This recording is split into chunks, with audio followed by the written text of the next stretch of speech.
movie came out, was anything cut from that film? The studio actually legally couldn't trim it. They couldn't cut anything.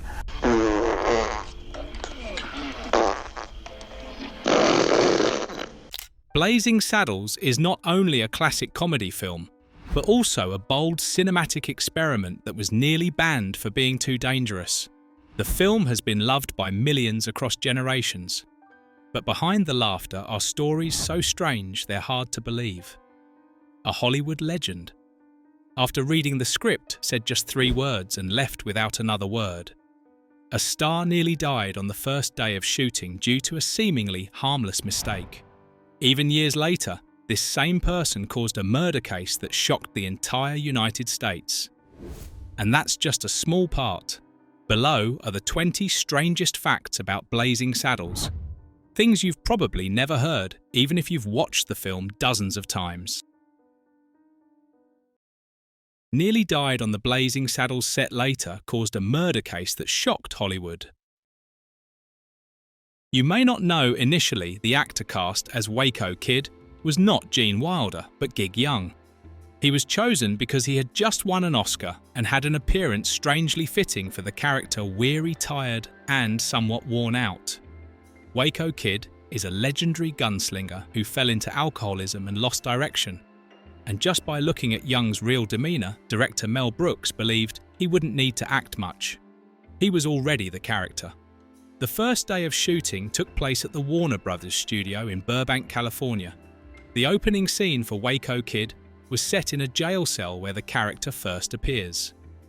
The scene was about to start, the cameras were ready, the lighting and sound were set. Gig Young stepped in, took his position. But just a few minutes later, before he could finish a line of dialogue, he began trembling. At first, everyone thought he was acting in his own unique way, but the trembling quickly became uncontrollable. His body started convulsing. His face turned pale. Cold sweat dripped from his forehead, and suddenly he doubled over and vomited green bile right in the middle of the set. The entire crew froze. A few even laughed, thinking he was adding a creative twist to the role. It was only when he nearly collapsed to the floor and a nurse was urgently called that everyone realised the situation was serious. Gig Young couldn't continue filming.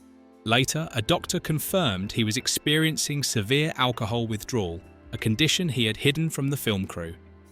His health was in no condition to work, let alone take on a major role in a feature film. That same day, Mel Brooks was forced to fire Gig Young from the role. The contract was terminated, the footage was unusable, and the crew had to find a replacement immediately. Gene Wilder Brooks' close friend was called in urgently within 24 hours and took over the role of Waco Kid from there. It seemed like the matter would end as an unfortunate professional accident. But just 4 years later, in October 1978, Gig Young's name appeared on the front pages of major newspapers, this time not for films, but for a real-life tragedy. Young and his newlywed wife, Kim Schmidt, were found dead in their Manhattan apartment. Both had been shot dead, and the police determined that Gig Young had killed his wife and then committed suicide. Next to their bodies was the handgun used in the crime. The incident shocked the American public. A former Oscar-winning star once expected to return to the top ended his life in a way no one could have foreseen. Who would have thought that near-death accident was only the beginning of a series of strange events? And even Madeline Kahn didn't escape that chaos when she stepped into her fateful audition. Madeline Kahn thought she was being harassed during her audition. Madeline Kahn's audition nearly ended in a misunderstanding. And from that very situation, one of Blazing Saddles' legendary lines was born. When she arrived at the casting session, Mel Brooks asked Kahn to portray the image of a classic lounge singer inspired by the icon Marlene Dietrich. But in the middle of their conversation, Brooks suddenly asked, "Can I see your legs?" Without hesitation, Madeline Kahn responded immediately, "Oh, so it's that kind of audition." The entire audition room froze for a few seconds. Brooks quickly explained that he only wanted to check if her physique suited the style of clothing. Dietrich had worn tight dresses that showcased iconic long legs. Kahn laughed, lifted her skirt slightly and said briefly firmly, "No touching." The whole room burst into laughter, and Brooks immediately jotted down that line in his script notebook.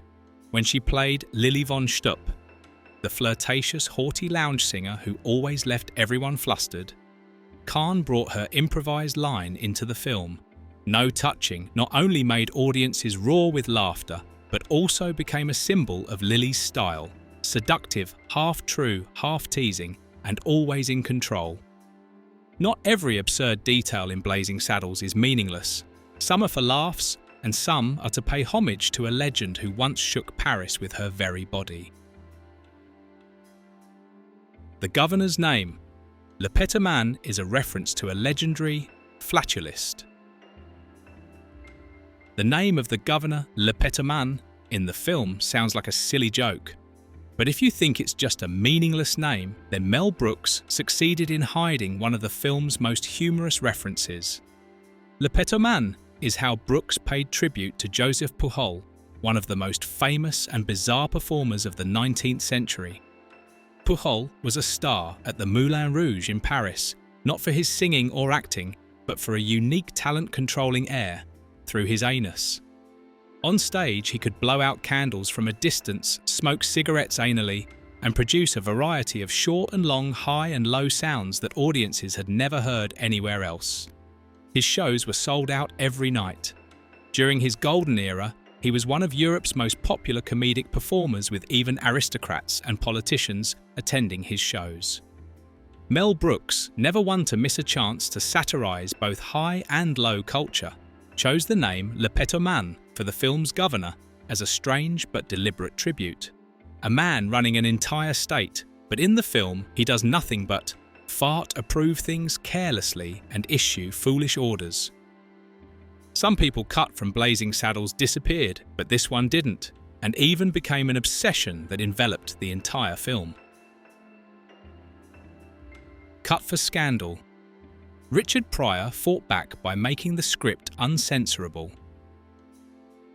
Richard Pryor was the top choice for the lead role in Blazing Saddles. Mel Brooks believed he was Bart, a black sheriff stepping into an all-white town with swagger humour and fearlessness. But Warner Brothers didn't share that belief. With a criminal record, drug addiction, and multiple scandals, Pryor was deemed uninsurable. The studio didn't dare risk casting him in the lead role, so he was cut from the role written for him even before the cameras rolled. But Pryor didn't walk away. He stayed on as a co-writer, and from behind the scenes, he began shaping the film's tone in ways no one expected. Early in the script revisions, he insisted on keeping the word nigger in the dialogue, a term considered completely unacceptable on screen at the time. When the writing team hesitated, Pryor simply said, "We're writing about racism, so we have to use its language." Mel Brooks agreed. No edits, no softening, no dodging. The entire film was built on real language, real reactions, and direct jabs at hypocrisy. Pryor made Blazing Saddles a film that censorship couldn't tame. And he didn't stop there. Pryor also nominated Cleavon Little to replace him as Bart. "His skin is so black it'll scare the whole town," he said. Little took the role and created a Bart that was calm, cool, and one of the most iconic characters in Hollywood history. Besides this, did you know another legend quietly declined after reading just a few pages, for a reason no one expected? John Wayne declined a role because it was too dirty for his serious cowboy image. When Mel Brooks finalized the Blazing Saddles script, he didn't hide his ambition to cast John Wayne in an important cameo role. As an icon of the American West, Wayne was synonymous with the serious cowboy values: integrity, strength unblemished. And for that very reason, Brooks wanted him in a film that completely parodied those stereotypes. Wayne received the script directly from Brooks. He read it in one evening and called the director the next day. The first thing he did was laugh. A hearty, genuine laugh truly tickled. "I love this script. It made me laugh my guts out," Wayne said, but he quickly shut down the offer with a blunt statement. "But I can't do it. my audience would never forgive me. John Wayne understood the image he had built over decades, a serious, righteous icon, untouched by absurdity, let alone crude, bizarre, or blasphemous dialogue. Blazing Saddles was too dirty, too chaotic, and too satirical to be associated with the name Duke. Though he declined, he still respected Brooks. Before hanging up, John Wayne promised, "I won't join, but I'll be the first in line to buy a ticket to see it." And true to his word, he went to the theatre on the film's premiere day. John Wayne stepped back to preserve his clean cowboy image. But just a few days later, someone else stepped in, empty-handed without reading the script. The problem is, that person saved the entire film. Gene Wilder saved the role after a tearful phone call. After Gig Young collapsed on set and was fired the same day, Mel Brooks fell into despair. The role of Waco Kid, one of the film's most important characters, still had no replacement while the cameras were scheduled down to the minute. In a panic, Brooks called the person he trusted most, Gene Wilder. When Wilder picked up the phone, all he heard was heavy breathing and choked back tears on the other end. "Gene, I need you," Brooks said. "I need you to come to LA immediately. I have no one else." Wilder had just finished The Producers with Brooks not long before, and their friendship was strong enough that no further explanation was needed. Wilder boarded a plane the next day. He hadn't read the script.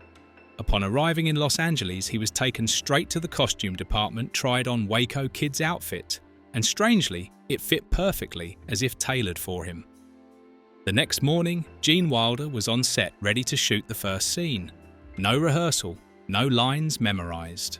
Wilder embodied Waco Kid instinctively, a jaded, sarcastic, aging gunslinger with a reckless depth.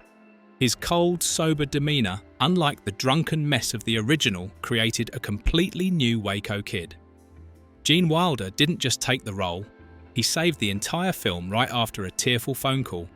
The cast was in sync. The cameras were rolling, but when the film was edited, someone wanted to kill it after just one screening. Blazing Saddles was nearly scrapped after its first screening. Mel Brooks completed the first cut of the film and held a private screening for Warner Brothers executives, those with the power to decide the film's fate. But the result was a nightmare. For 90 minutes, the screening room was dead silent. No one laughed. Not a single comment. When the lights came up, the powerful faces just stared at each other in silence. The next morning, Mel Brooks received a lengthy list of scenes demanded to be cut. It included everything that made Blazing Saddles unique: the campfire farting scene, numerous racial slurs, the horse punching scene, and nearly any detail that could offend anyone. Brooks said one word, "okay." Then, in front of them, he crumpled the list and threw it straight into the trash. Instead of re-editing, Brooks came up with another plan. He held an unofficial screening for office workers, janitors, mail carriers, secretaries, ordinary people with no decision-making power, but the very audience he wanted to reach. The result was completely different. They howled with laughter. Some laughed so hard they fell off their chairs. The room shook like a live theatre performance. Brooks knew the film had found the right people to speak to, and he didn't cut anything. The original film, full of those unacceptable scenes, was the version released in theatres. And because of that, Blazing Saddles not only survived its disappointing first screening, but became one of the most controversial, chaotic, and beloved comedies in Hollywood history. But the trouble didn't stop at the editing room. When the film hit theatres, some places wouldn't let it through the door, and even brought out cowboy hats to block it.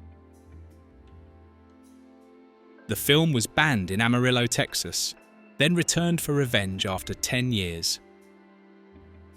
In 1974, when Blazing Saddles was first released, theatres in Amarillo refused to screen it with a clear reason: too vulgar, too racially sensitive. But the real reason ran deeper.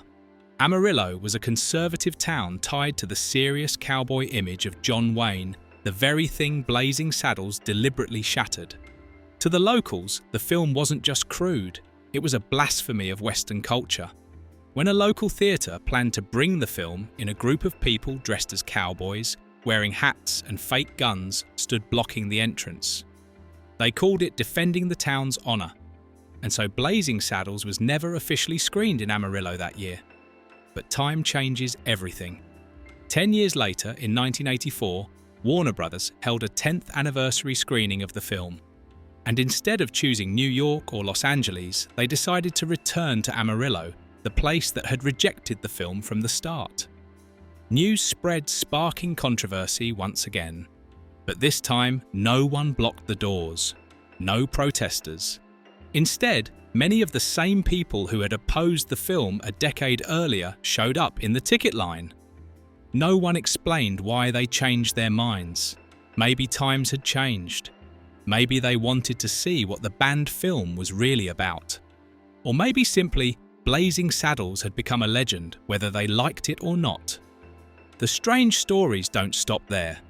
Did you know a name with just a few letters was enough to cost the filmmakers $10 million? Hedley Lamarr was sued by Hedley Lamarr for $10 million. The main villain in Blazing Saddles is Hedley Lamarr, a sinister, dirty, scheming politician. The name sounds familiar. That's not a coincidence. Mel Brooks deliberately named him as a play on Hedley Lamarr, a famous actress from the 1930s-40s who was not only stunning on screen, but also a real-life inventor. However, when the film was released, the real Hedley Lamarr didn't find it funny at all. She sued Warner Brothers, claiming the film used her name in an offensive and defamatory way. The lawsuit demanded $10 million in damages, shocking the public at the time, because no one expected a comedy to face such a serious lawsuit over a name. The interesting thing is that Mel Brooks had predicted this in the script. In the film, the character Hedley Lamarr constantly gets annoyed at being called Heddy. At one point he yells, "They keep calling me Hedley Lamarr," and someone else responds casually, "Well, it's easier to remember." In the end, Brooks didn't go to court. He chose a private, discreet settlement kept out of the press. The matter closed quietly. If you think Blazing Saddles was chaotic from start to middle, wait until the end. Because instead of concluding, the film tears itself apart to break free. The ending was rewritten 5 times, finally letting the characters escape the film. Mel Brooks and the writing team rewrote the ending of Blazing Saddles 5 times. They tried every type of conclusion chases, shootouts, or traditional cowboy moments. But they all felt too normal for a film that never followed any template. In the end, Brooks decided to break all boundaries. In the chosen version, as the shootout reaches its climax, the characters suddenly burst out of the film set, blatantly breaking the fourth wall. From there, they storm into another set, filming a musical, causing chaos, fighting among dancers, and ending with a scene of everyone piling into a limousine to leave Hollywood. Mel Brooks drew direct inspiration from the Looney Tunes cartoon Duck Amuck, where Daffy Duck is manipulated and destroyed, frame by frame, by the animator. For Brooks, it was the perfect way to end a film that was itself a joke on Hollywood. Don't look away, the strange stories aren't over yet.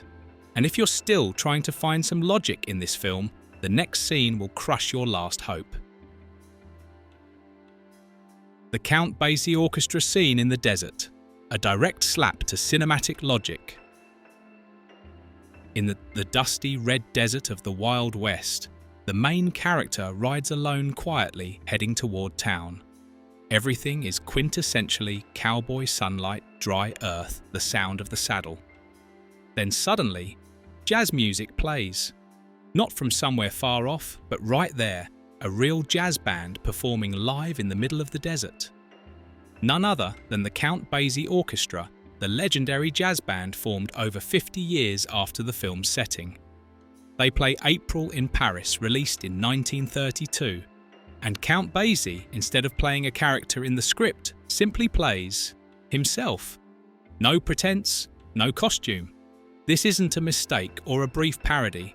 It's a blatant statement from Mel Brooks that this film doesn't play by the rules. the jazz scene in the desert is a slap to cinematic logic, a bold and deliberate break, making it impossible for viewers to keep expecting historical accuracy or reasonableness. In a film that's already tearing apart every rule, Mel Brooks chased an old star and received a rejection that broke his heart. Mel Brooks pursued Dan Dailey, rejected for a tragic yet endearing reason. That was Dan Dailey, a veteran star of musicals and classic westerns. Brooks desperately wanted him for a major role in the film, and Dailey genuinely liked the script.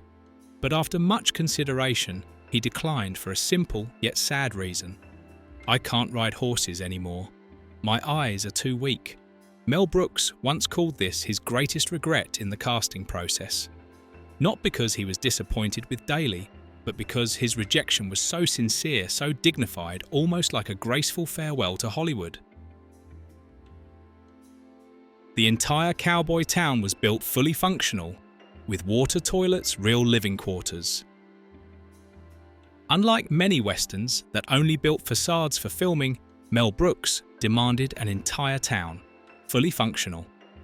At the Warner Brothers studio, the western town was built complete with full infrastructure, running water toilets and even living quarters for actors and crew.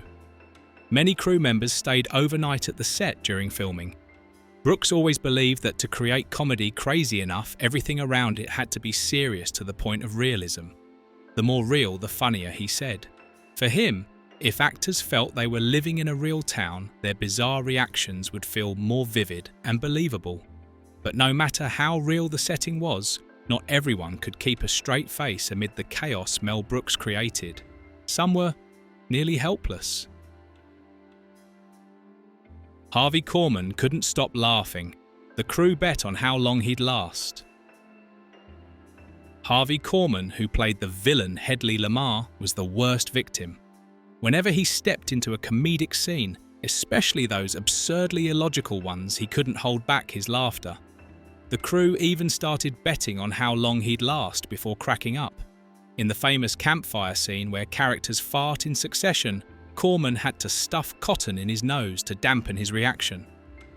Even so, the scene had to be reshot 27 times because he laughed too early too loudly, or fell off his chair. Mel Brooks wasn't angry.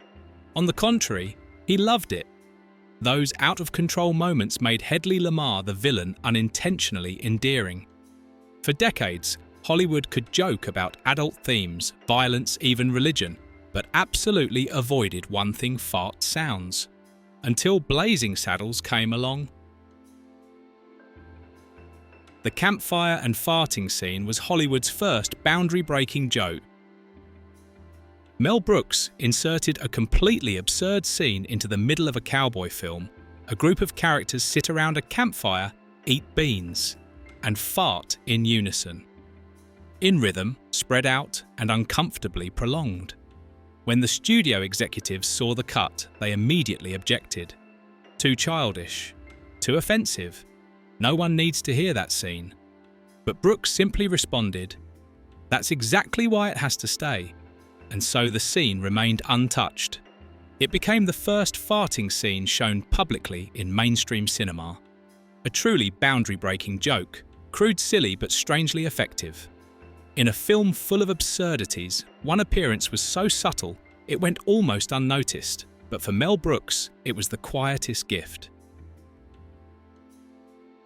Anne Bancroft, Brooks' wife, played an uncredited extra.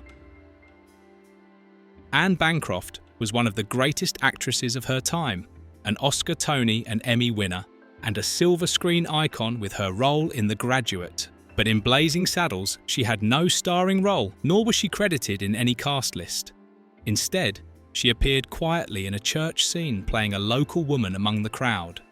No lines, no spotlight, just standing there like an ordinary townsfolk in a typical Western town. That was how Anne Bancroft showed support for her husband. No need to stand out, just to be there. To this day, IMDb still doesn't acknowledge her role, despite clear footage and confirmation from Brooks himself. But for him, that didn't matter. Just seeing his wife in the quiet crowd that day he knew he wasn't alone amidst the chaos the film brought. Mel Brooks didn't just direct Blazing Saddles, he also snuck into every corner of the film, literally. Mel Brooks voiced everywhere, even the screams in the diner. Besides the 3 small roles he played, Governor Petomane, a Native American, and a Jewish prison chief, Brooks also voiced numerous background characters without the audience knowing. From a member of Lily Von Stupp's band, the noisy chatter of diner patrons, to a hoarse scream from some random crowd, all were him. Brooks once said, "I wanted laughter to come from every layer, even things the audience doesn't notice." And his voicing of even the smallest details was proof of that philosophy. The Count Basie Orchestra's appearance in the desert was absurd enough to shock audiences, but Mel Brooks slipped in another subtle layer through the very music they played. Count Basie didn't just appear, he used his famous 1955 song. The music played wasn't just any jazz piece, but April in Paris, Count Basie's iconic arrangement from the 1955 Newport Jazz Festival. It was one of the most legendary recordings of his career and a significant milestone in modern jazz history. Mel Brooks didn't choose it randomly. He deliberately placed a modern black cultural icon into a fictional white cowboy film. Then had that arrangement play in the 1874 Western Desert, a cultural jab that's both illogical and deeply satirical. Cleavon Little was chosen because he was extremely black. Cleavon. Little wasn't the first choice for Sheriff Bart, but when Richard Pryor was cut due to his scandals, Pryor himself nominated Little to replace him, and the reason couldn't be more blunt. "He's so black he'll terrify the whole town," Pryor said. "That's the effect we need." And indeed, Cleavon Little stepped into Blazing Saddles with a demeanour unlike any black cowboy stereotype seen on screen before. He was elegant, intelligent, and urban cool. Instead of clowning, he navigated humour and political satire smoothly, making audiences laugh before they realised they'd been jabbed. The stark contrast between the standard white cowboy image and a confident, clever, sharp Bart made the character the backbone of the entire film. And the final thing on today's list will leave you in disbelief. In 2020, Blazing Saddles was given a special content warning. HBO Max, later renamed Max, officially added a special content warning before screening Blazing Saddles. Before the film starts, viewers must watch a nearly 3-minute video in which Professor Jacqueline Stewart, director of the American Film Institute, appears to explain the historical context, racial elements, and how the film approaches these themes through satire. Notably, across the entire platform, only 2 films carry this label: Blazing Saddles and Gone with the Wind. One a comedy that broke every rule, the other an epic accused of glorifying slavery. Mel Brooks once said, "We didn't mock black people, we mocked racism." But over the years, the line between satire and offence has grown thinner than ever. Nearly 50 years later, Blazing Saddles still leaves people stunned for what happens on screen and behind the lens. A film meant just for laughs turned out to be full of tragedy, controversy, and genius. If these facts surprised you, don't forget to like, subscribe, share the article, and comment on what shocked you most about Blazing Saddles. Many more cinematic secrets are waiting for you to uncover.